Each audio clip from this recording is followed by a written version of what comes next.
திமுக சொல்லக்கூடிய அந்த கருத்துக்களை கேட்டிருப்பீங்க. இன்றைக்கு அமைச்சர் சி.டி. நிர்மல்குமார் சொன்னக்கூடிய அந்த பதிலில் இருந்து தான் இந்த கேள்வி எழுது. எதிர்கட்சிகள் எங்களுக்கு சப்போர்ட் பண்ண மாட்டேங்கிறாங்க, தண்ணி தராத கர்நாடகத்தை எதிர்த்து பேச மாட்டேங்கிறாங்க, அரசியல் செய்கிறாங்க அப்படின்னு சொல்லியிருக்காரு. ஆனால் இந்த விஷயத்தில் பார்த்தீங்கன்னா ஜனநாயகன் படம் ஓடக்கூடிய காரணத்தினால தான் தமிழக முதலமைச்சர் வாய் திறக்க மறுக்கிறார் அப்படின்னு சொல்லி திமுக குற்றச்சாட்டை முன்வைக்கிறாங்க. உங்களுடைய பதில் என்ன? அதான் உண்மையா? Good evening news Tamil 24/7 sir. ஜனநாயகனை முடக்கி ஜனநாயகத்தை நாசம் பண்ணி அந்த படத்தை வரவிடாம பண்ணி ரொம்ப காலம் அதை எதிர்பார்த்து தேர்தல்லாம் முடிஞ்சு முதலமைச்சரா பதவி ஏற்ற பின்னாடி படத்தை விட்ட பின்னாடி அது கர்நாடகாவில், கேரளாவில், த்ரூ அவுட் வேர்ல்டு எல்லா இடத்துலையும் ஓடுது. இப்போ படம் ரிலீஸே இத்தனை நாள் ஆகிப்போச்சு. இப்போ ஆட்டோமேட்டிக்காக நேச்சுரலாக உங்களுக்கு அதே க்ரௌட் இருக்குன்னு சொல்ல முடியாது இல்லை, எந்த சினிமா ஆகட்டும். அதனால் நீங்கள் ஜனநாயகனையே இழுக்கணும். இங்கே ஜனநாயகனை தடை பண்ணி ஜனநாயகம் இல்லைன்றது தானே பண்ணாங்க சென்சார் போர்டு. அது இல்லை சார். மகிழ்ச்சியான செய்தி, கபினியிலிருந்து 17,000 கனஅடி தண்ணீரை இன்னைக்கு திறந்தாச்சு, ஃபுல்லாகுதுன்னு சொல்லி அந்த மாநிலத்தினுடைய முதலமைச்சர் நான் ஃபுல்லாக போகுது வேற வழி இல்லைன்னு, ஏன்னா உத்தரவு போட்ட மேலே இருந்து தண்ணியை திறக்கணும் அப்படின்னு சொல்லி. ஆகவே இங்கே அவர் இறங்கும் பொழுது இங்கே இருக்க இன்டெலிஜென்ஸ் ரிப்போர்ட் என்ன சொல்லுது? எக்கச்சக்கமாக ஃபேன்ஸ் இருக்காங்க. சிட்டியில் ஒன்னே ஒன்று எடுத்துக்கோங்க, ஒரு காலத்தில் 14 கவுன்சிலர் சிட்டியில், எங்கள் பெங்களூரில், நீங்கள் அதை ஞாபகம் வச்சுக்கோங்க. 14 கவுன்சிலர், கேஜிஎஃப்ல 3 தடவை எம்எல்ஏ, நகராட்சி நான் இருந்தப்போ நம்ம தொடர்ந்து எம்எல்ஏ நகராட்சியில் இருந்தப்போ நான் செயலாளராக அங்கே இருந்தேன். அதுக்கு பின்னாடி பார்த்தீங்கன்னா 60 இடத்துல கான்ஸ்டிடியூஷன்ஸில் கட்சி ஃபங்க்ஷனரி இருந்தது. திமுகவுக்கு தொடர்ந்து 2 கவுன்சிலர் இருந்துகிட்டே இருந்தாங்க. திராவிடமணி அண்டு சோழன்னு 2 பேர் இருந்துகிட்டே இருந்தாங்க. இது கண்டினியூஸாக நம்ம பார்த்தோம் கர்நாடகாவில். ஆகவே 40% தமிழியன்ஸ் இருந்து தான் கர்நாடகா இருந்துகிட்டு இருக்காங்க.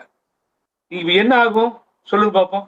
எல்லா ஏரியால இருந்தும் பார்க்கறதுக்காக ஆர்வத்தோடு வந்தாங்கன்னா அந்த லா அண்ட் ஆர்டர் சிச்சுவேஷனை சரி பண்ண முடியுமான்னு பிரச்சனை எழுந்துதா இல்ல வேற என்ன எழுந்துது? அதுதான் எழுந்துச்சு. இல்ல சார், கேள்வி அது இல்ல. இப்ப என்னன்னா, நீங்க தண்ணி திறந்து விட்டுருக்கான்னு கூட சொல்றீங்க. அங்க கடுமையா மழை பெஞ்சிருக்கு, அணைகள்லாம் நிரம்பி இருக்கு, வேற வழி இல்லாம தண்ணி திறந்து விடுறாங்க. ஆனால் இத்தனை நாட்கள் தமிழக அரசு அந்த தண்ணீரை திறந்து விடுறதுக்கு என்ன நடவடிக்கை எடுத்தாங்க? என்ன அழுத்தம் கொடுத்தீங்க? பிரதமரை பாத்தீங்களா? சிவகுமார் அவர்களுக்கு ஏதாவது கடிதம் எழுதுனீங்களா?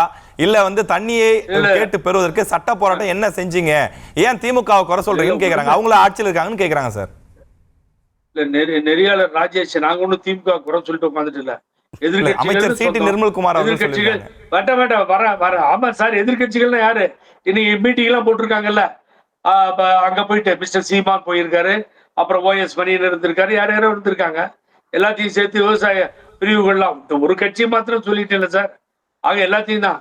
எந்த நடவடிக்கை எடுக்கலன்னா அப்புறம் இதுக்கு 13 பேர் கொண்ட கமிட்டி, அதுக்கு முதலமைச்சர் தலைமையில நீர்ப்பாசனத்துறை அமைச்சர், பொதுச் செயலாளர், கட்சியினுடைய பொதுச் செயலாளர், அதுக்கு பின்னாடியே பாருங்க மிஸ்டர் ஆனந்த், என்ன ஆனந்த், அப்புறம் இப்படித்தானே மினிஸ்டர்ஸ் மற்றவங்களாம் அதுல இருக்காங்க, ஆதவ அர்ஜுனா, இவ்வளவு பேரு சேர்ந்து தானே அங்க போறதா முடிவு பண்ணி எல்லாத்தையும் புக் பண்ணி அவரும் வாங்கன்னு வெல்கம் பண்ணி நான் கூட்டு போய் உங்களை காமிக்கிறேன்னா அவர் சொன்னாரா இல்லையா அந்த முதலமைச்சர்? இதெல்லாம் நடந்ததா இல்லையா? இதெல்லாம் எந்த ஸ்டெப் எடுக்கலன்னா எப்படி சொல்ல முடியும் ஸ்டெப் எடுக்கலன்னு? அவரே சொன்னாரு. டி.கே. சிவகுமார் கனடாவில் நான் போன் பண்ணி பேசினேன், அவர் முதலமைச்சரோட பேசினேன், வாங்கன்னு இன்வைட் பண்ணேன், நான் வர்றதுக்கு ரெடியா இருக்கேங்கன்னாரு. ஏன்னா ஏற்கனவே கடந்த காலத்துல நமக்கு அனுபவம் உண்டு சார். நெய்பர் ஸ்டேட்டோட அவங்க தான் எப்ப பாரு தகராறு பண்ணிக்கிறாங்க, நீங்க பண்ணிக்காதீங்க, தயவுசெய்து நீங்க ஒற்றுமையா போங்க அப்படின்னு ஏற்கனவே ஃபார்மர் சீஃப் மினிஸ்டரா இருந்த அம்மாவுக்கு சுப்ரீம் கோர்ட் உத்தரவு போட்டு மறுநாளே வந்தாங்க. நான் தான் கூட்டு போனேன்னு நான் போன டிபேட்ல கூட சொன்னேன். கூட்டு போனா இங்கே பக்கத்துல லீலா பேலஸ் ஏர்போர்ட்ல இருந்து யாரு ஸ்டெப் எடுக்கலன்றீங்க? எதுக்காக இந்த மாதிரி சிச்சுவேஷன்ல கூட நான் கர்நாடகாவுக்கு போவோன்னு சொல்லி ஒரு முதலமைச்சர் அம்மா மாதிரி துணிச்சல இறங்கி வர்றாருல, அது பெரிய விஷயம் இல்ல. அப்ப இந்த 205 டிஎம்சி திமுக ஆட்சியில் இருந்தப்ப அப்படியே கரெக்டா கொடுத்தாங்களா? ஏதாவது ஒரே ஒரு தடவை சொல்லுங்க பாப்போம். நான் திமுகன்னு இல்ல, அண்ணா திமுகன்னு இல்ல, இப்போன்னு இல்ல, எப்பயாவது கொடுத்துருக்காங்களா? அவங்க காரணம் சொல்லுவாங்க சார், தண்ணி இல்ல, சஃபிஷியன்ட் வாட்டர் கிடையாது, அதனால கொடுக்க முடியலங்கிறத காலங்காலமா சொல்றது தானே. இதுக்காக அன்கண்டிஷனல் அப்பாலஜிஸ் கேட்டார்ல அம்மா போட்ட கண்டெம்ட் கேஸ்ல, எஸ்.எம். கிருஷ்ணா சுப்ரீம் கோர்ட்ல ஒரு சொட்டு தண்ணி விட முடியாதுன்னாரு. இதெல்லாம் நடந்தது சார். சார். தமிழக நீர்வளத்துறை அமைச்சர் இது பற்றியெல்லாம் விரிவாக பேச வேண்டிய தமிழக நீர்வளத்துறை அமைச்சர் என் ஆனந்த் அவர்கள் இதுவரைக்கும் வாய் திறக்கவே இல்லை. அவர் பேர்ல ஒரு அறிக்கை கூட வரலங்கிறாங்க. அப்ப எப்படி அவர் அந்த துறையோட அமைச்சராகிறாருன்னு கேள்வி கேட்கிறாங்க சார். இது வந்து அவருக்கு வாய் திறந்து பேச வேண்டிய தார்மீக கடமை இருக்கா இல்லையா? நேரடி பதில் வேணும் சார். சார் நேரடி பதில் தான் சொல்லிட்டு இருக்கேன். ஒரு முதலமைச்சர் கீழே சார் அமைச்சர் என்ன பண்ணாரு? துறை சார்ந்த அமைச்சர். அவசியம் இல்லைங்க, அவசியம் இல்லைங்க. நீர்ப்பாசனத்துறை அவர் பேச வேண்டிய அவசியமே இல்லை. நேரடியா போய் சொல்றேன் நானு. அது கமிட்டி போடுறோம், ஃபார்ம் பண்றோம். IAS இருக்காங்க, செக்ரட்டரிஸ் இருக்காங்க, மினிஸ்டர்ஸ் கூட வராங்க. இத்தனை பேர் வச்சுட்டு அவர் பேசலையே. விஜய் வாய் திறக்கலையே. திறந்தாதான் பெரிய பிரச்சனையா நாடு பூரா வெடிக்குது. அது திறந்தா என்ன ஆகுது? அது திறந்த பின்னாடி இது பதில் சொல்ல முடியாம அலையறாங்க. என்ன சார் நியாயம்? அவர் பதில் சொல்லணும், இவர் பதில் சொல்லணும். நமக்கு அது பிரச்சனை இல்லை சார்.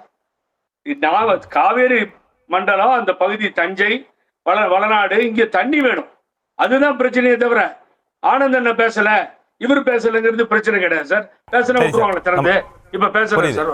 தண்ணியை விடுங்கன்னு சொல்லிட்டாரு. உங்களை எல்லாம் கூட்டி வச்சு மீடியாவை கூப்பிட்டாரு, தண்ணியை விடுங்கன்ட்டாரு. உடனே விட்டுருவாங்களா?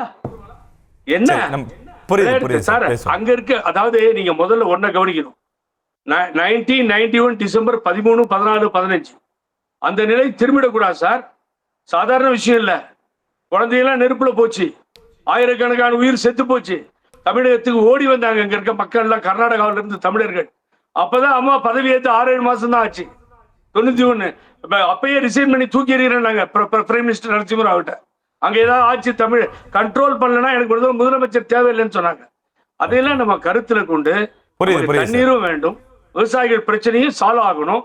அதே நேரத்துல அடுத்தவங்களை கொரோனா எதிர்கட்சி ஏதாவது பேசிட்டு இருக்காங்கன்னு ஒரு ஆளுங்கட்சி சார்ந்த அமைச்சர் சொல்றது ஏன் இவ்வளவு சீரியஸா எடுத்துக்கணும்? இப்போ ராகுல் காந்தி அவர் இதுல தலையிட முடியாது. காவேரி ஆணையம் இருக்கு, உச்ச நீதிமன்றம் இருக்கு. இது ரெண்டும் மீறி இதுல தலையிட்டீங்கன்னா வாரிடுவான். ஆகவே அது ரொம்ப ஜாக்கிரதையா இருக்கணும். நம்ம அதையும் சட்ட சிக்கலையும் பார்க்க வேண்டியிருக்கு. ஆகவே இப்போ நல்ல செய்தி, மழை சிம்டம் ஆரம்பிச்சிருச்சு. கேரளா பூரா மழை, அப்படியே பார்டர் ஊட்டி மழை வருது, அப்படியே வந்துடும். மழை வந்துச்சுன்னா இந்த பிரச்சனை சால்வ் ஆயிடும்.